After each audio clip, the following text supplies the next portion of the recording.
बेले बेले छुट्टी दिन रे समय थिले घर लोकंक पई किछि स्पेशल बनेबा पई इच्छा हुए। सेथिपई आज मु नेकी आसीची कलिकतार फेमस राधा वल्लभी पुरी बा बिरी डाली पुर दिया पुरी ता सहित गोटे चटपटा आलू तरकारी बिना पियाज रसुण रे बनेबा जेकोसी पूजा व्रत रे भी आपण माने बने परिबे। वीडियो रे सबु छोट छोट टिप्स आपण मानक सहित मु शेयर करिछि। सबु पुरी एमिति बेलून परी फुलिबो, तुळा परी नरम रहिबो। वीडियो को शेष पर्यंत देखंतु। रेसिपी पसंद आसले प्लीज वीडियो को लाइक करंतु, निश्चय गोटे शेयर करंतु। चैनल ले नुआ थिले प्लीज चैनल को सब्सक्राइब करंतु, फेसबुक पेज को फॉलो करंतु। जय जगन्नाथ, मु सस्मिता आपण समस्त को स्वागत करुच्ची सस्मिता स्टार किचन को। बिरी डाली पुर दिया पुरी बनेबा पई प्रथमे हमकु बिरी डाली दरकार। एटी मु गोटे कप रो फाळ बिरी डाली नेची, आपण चाहिले गोटा बिरी भी नै परिबे। गोटे कप नेची 200 ग्राम रो बिरी। ए बिरी को प्रथमे हमें 2-3 थर पानी रे भलो भाबरे धोई नबा, तापरे 5 ରୁ 6 घंटा बतुरे दबा। आपण जदि सखाळ जळखिया बनेबे राति सारा भी बतुरे नै परिबे। एटी मु 6 घंटा बतुरे नेथिली। एबे बिरी रे थिबा सब पानी को हमें बाहर कर नबा, केवल बिरी को ग्राइंडर जार रे दबा। प्रथमे बिरी रे अल्प पानी देई बिरी को बाटिबे, तापरे जतिकी पानी दरकार पड़िबो सेतिकी पानी देई बिरी को पूरा चिकन किंतु बहलिया भाबरे बाटिबे। एमिति बहलिया बाटिबे किंतु पूरा चिकन भाबरे बाटिबे। बिरी रे जदि खदड अंश रहि जिवो ताहले पूरी तेल रे फाटी जिवो। एटा गोटे टिप्स। एबे बिरी बटा को आमे 5-10 मिनिट साइड रे रखिबा।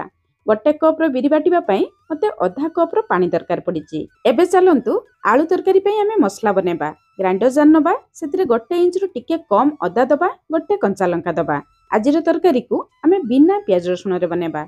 2टी मीडियम साइज रे देसी टमाटो दबा। टमाटो टिके खटा रहिले तरकारी खाइबा पई भल लागिवो। गोटे छोट चामच कंचा गोटा धनिया दबा। गोटा धनिया नथिले आपण माने परे धनिया गुंड भी दे परिबे। गोटे छोट चामच कंचा जीरा दबा। जीरा धनिया बाटी की तरकारी बनेले तरकारी रो बास्ना टेस्ट बहुत बढ़िया आसे।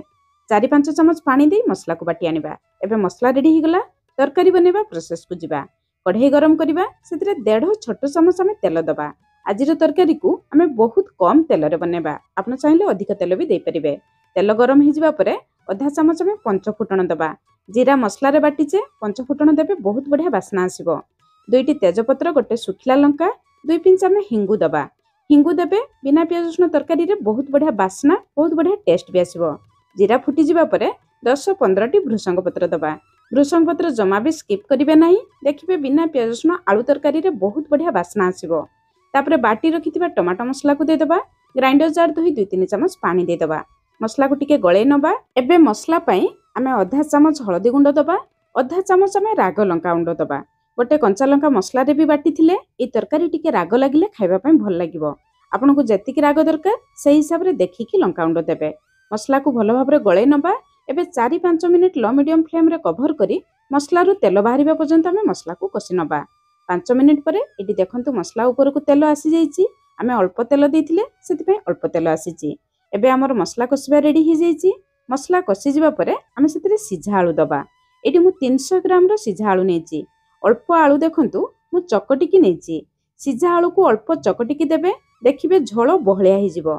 जेहेतु ए तरकारी रे आमे अल्प मसला व्यवहार करचे। एबे आमे आलू को मसला सहित भलो भाबरे कसी नबा, जहा द्वारा सब मसला रो फ्लेवर आलू भितर को आसी जिवो। आलू को देखि स्वाद अनुसार लूण दे देबा। लूण को टिके आमे आलू सहित भलो भाबरे गळे नबा। एबे देखंतु हमर आलू भलो भाबरे कसी गलानी। एबे सेतिरे आमे पानी दबा। आलू कसी जिबा परे आपण माने जमा भी ठंडा पानी देबे नाही। पानी को टिके गरम करके देबे। पानी टिके अधिक देबे कारण आलू तरकारी झोल सब करिवो। पानी दे सरिबा परे हाई फ्लेम रे प्रथमे पानी को भलो भाबरे फुटे नबा। पानी फुटी जिबा परे गैस रो फ्लेम लो मीडियम रखी 4-5 मिनिट आमे कवर करिबा। 5 मिनिट परे एटी हम तरकारी रो फाइनल लुक देखंतु। तरकारी हमर पूरा रेडी ही जाईची। ए तरकारी बहुत सिंपल तरकारी, किंतु तार टेस्ट आपण माने बनै खाइ सरिबा परे जानि परिबे। शेषरे भलो बास्ना, भलो टेस्ट पई किछि कटा हितिबा धनिया पत्र दे दबा। आधा चामच गरम मसला गुंड दबा। ए तरकारी रे आमे जमा भी गोटा गरम मसला दे नाहु। एबे गोटे खास मसला दबा।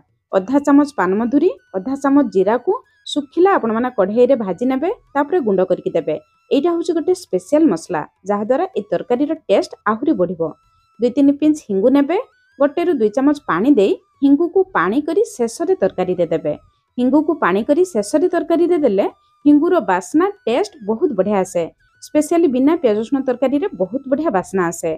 झोल एतिकी बहलिया रखिबे, तरकारी ठंडा हला परे झोल आउ टिके कमी जिवो। एबे हम रेडी ही गला चटपटा आलू तरकारी। चलंतु पूरी बनेबा प्रोसेस को जिबा। एबे आमे पूरी रे देबा लागि गोटे खास मसला बनेबा। साधारणतः राधा वल्लभी पूरी रे एई मसला दिया जाई थाए। 2 छोट चामच पानमधुरी दबा, गोटे छोट चामच कंचा जीरा दबा।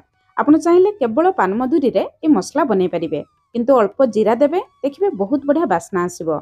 जीरा पानमधुरी को गैस रो फ्लेम लो रखी 1 ରୁ 2 मिनिट हल्का भाजिबा।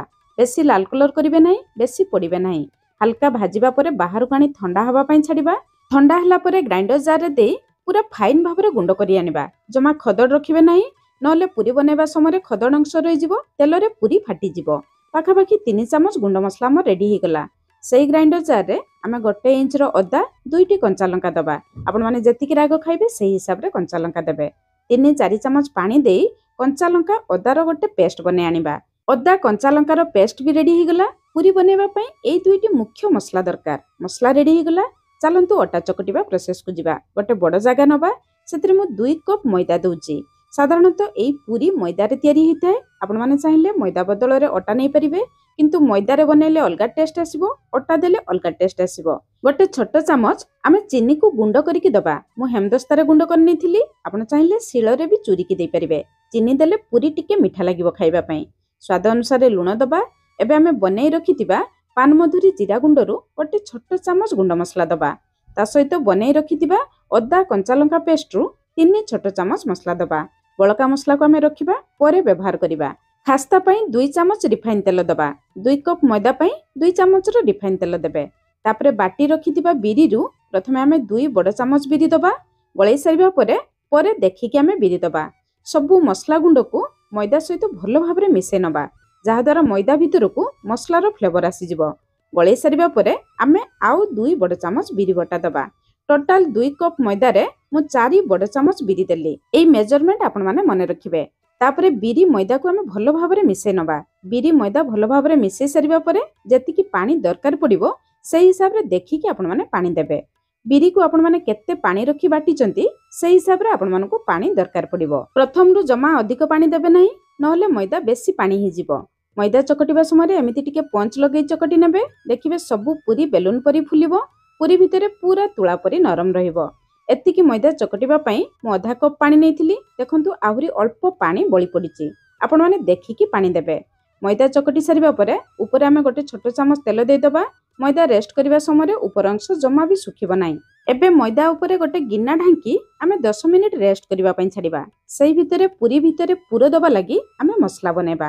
गोटे छोट पैन रे गोटे बड़ चामच तेल गरम कली। तेल गरम हि जिबा परे 2 ରୁ 3 पिंच आमे हिंगु दबा। हिंगु निश्चय देबे, बहुत बढ़िया बास्ना आसीबो। तापरे बाटी रखिथिबा अदा कंचा लंकार पेस्ट को दे दबा। अदा बटा को तेल सहित आमे किछि समय कसी नबा।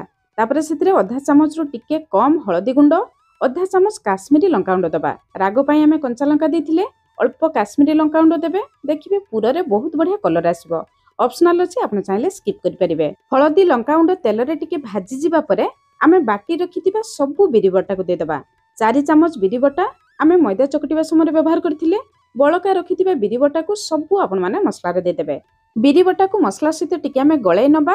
एबे आमे बनै रखिथिबा पानमधुरी जीरा गुंडरू 2 छोट चामच मसला दबा। बळका गोटे चामच मसला को मु आलू तरकारी रे देथिली। आपण माने एई मसला को आलू तरकारी रे देबे। स्वाद अनुसार लुण दबा। एबे आमे बिरी को तेल रे भल भाबरे कसी नबा। एटा होची सबुठु इम्पोर्टेंट। जदि बिरी तेल रे कंचा रहि जिवो ताहाले पूरी भितरे मसला कंचा रहि जिवो, पूरी खाइबा पई भल लागिबो नाही। गैस रो फ्लेम लो मीडियम रखी बिरी पूरा एमिति जंतुनी परी हेला पर्यंत आपण माने कसी नेबे। पूरा कढ़ई रु छाडी जिवो। तापरे आपण माने बाहर को आनिबे।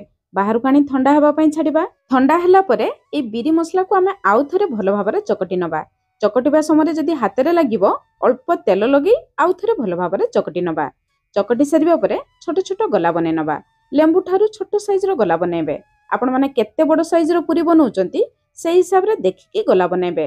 मु छोट साइज रो पूरी बनेबी, सेति पई छोट गला बनेली।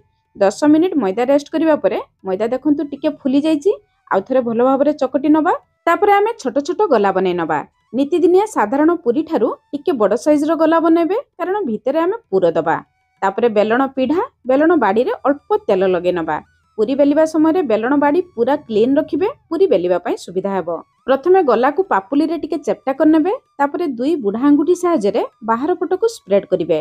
ପୁରୀ ଭିତରର ମଝି ଅଂଶକୁ ଆପଣମାନେ ଟିକେ ମୋଟା ରଖିବେ, କାରଣ ମଝିରେ ଆମେ ପୁର ଦେବା। ମଝି ଅଂଶ ପତଳା ରହିଲେ ପୁର ଫାଟି ବାହାରକୁ ବାହାରିଯିବ। ତାପରେ ବନେଇ ରଖିଥିବା ଗଲାକୁ ଆଣିବା, ମଝିରେ ଦେବା, ଚାରିପଟକୁ ସିଲ୍ କରିନେବା। ଉପରକୁ ଆମେ ଉଠେଇ ଆଣିବା, ଉପରେ ଥିବା ଏକ୍ସଟ୍ରା ମଇଦାକୁ ଆପଣମାନେ ବାହାରକୁ ବାହାର କରିନେବେ, ନହେଲେ ପୁରୀ ବେଶୀ ମୋଟା ହେଇଯିବ, ଖାଇବା ପାଇଁ ଭଲ ଲାଗିବ ନାହିଁ। ତାପରେ ହାତରେ ଆମେ ଗୋଲ କରିନେବା, ପାପୁଲିରେ ଟିକେ ଚେପ୍ଟା କରିନେବା। ପ୍ରଥମେ ପାପୁଲିରେ ଟିକେ ଚେପ୍ଟା କରିନେବେ, ଆପଣମାନଙ୍କୁ ବେଲିବା ପାଇଁ ସୁବିଧା ହେବ। ତାପରେ ଆପଣମାନେ ବେଲି ନେବେ। ବେଲିବା ସମୟରେ ଯଦି ଅସୁବିଧା ହେବ, ଅଳ୍ପ ଅଳ୍ପ ତେଲ ବେଲଣ ବାଡ଼ିରେ ପୁରୀ ଉପରେ ଲଗେଇ ଆପଣମାନେ ବେଲି ନେବେ, କିନ୍ତୁ ମଇଦା ଗୁଣ୍ଡ ଦେଇ ବେଲିବେ ନାହିଁ। ପୁରୀ ଛାଣିବା ସମୟରେ ତେଲ ପୁରା ଖରାପ ହେଇଯିବ। এই পুরীକୁ ଆପଣମାନେ ଟିକେ ମୋଟା ରଖିବେ, ଏତିକି ମୋଟା ରଖିବେ। ବେଶୀ ପତଳା କଲେ ପୁର ଫାଟି ଯାଇପାରେ। ବେଶୀ ଯଦି ମୋଟା ରଖିବେ ତାହେଲେ ପୁରୀ ବେଶୀ ମୋଟା ହେଇଯିବ, ଖାଇବା ପାଇଁ ଭଲ ଲାଗିବ ନାହିଁ।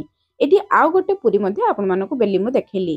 ଦର୍ଶକ ବନ୍ଧୁ, ଯଦି ଆଜିର ପୁରୀ ବନେଇବାର ଶୈଳୀ ଆପଣମାନଙ୍କୁ ପସନ୍ଦ ଆସିବ, ନିଶ୍ଚୟ ଭାବରେ ଭିଡ଼ିଓକୁ ଗୋଟେ ସେୟାର କରିବେ। ଚ୍ୟାନେଲରେ ଯଦି ନୂଆ ଥିବେ, ତଳେ ଥିବା ବ୍ଲାକ୍ କଲର ସବସ୍କ୍ରାଇବ୍ ବଟନରେ ପ୍ରେସ୍ କରି ନିଶ୍ଚୟ ଭାବରେ ଚ୍ୟାନେଲକୁ ସବସ୍କ୍ରାଇବ୍ କରିବେ। ନୂଆ ନୂଆ ଭିଡ଼ିଓର ନୋଟିଫିକେସନ୍ ପାଇବା ପାଇଁ ବେଲ୍ ଆଇକନର ଅଲ୍ ଅପସନରେ ପ୍ରେସ୍ କରିବେ। ପୁରୀ ରେଡ଼ି ହେଇଗଲା। ଚାଲନ୍ତୁ ପୁରୀକୁ ଛାଣିବା। ପୁରୀକୁ ଛାଣିବା ପାଇଁ ଆମେ ତେଲକୁ ମିଡ଼ିୟମ୍ ହାଇ ଫ୍ଲେମ୍ରେ ଭଲ ଭାବରେ ଗରମ କରିବା। ତାପରେ ପୁରୀକୁ ଦେଇଦେବା। ପୁରୀ ଦେଇସାରିବା ପରେ ସାଙ୍ଗେ ସାଙ୍ଗେ ଆପଣମାନେ ଚଟୁ ଲଗାଇବେ ନାହିଁ। 1 ମିନିଟ୍ ପରେ ହାଲକା ହାଲକା ଚଟୁରେ ପ୍ରେସ୍ କରିବେ। ସାଧାରଣ ପୁରୀ ଠାରୁ ଏଇ ପୁରୀ ଉପରକୁ ଉଠିବା ପାଇଁ ଟିକେ ଅଧିକ ସମୟ ଲାଗିବ, କାରଣ ଭିତରେ ଆମେ ପୁର ଦେଇଛେ।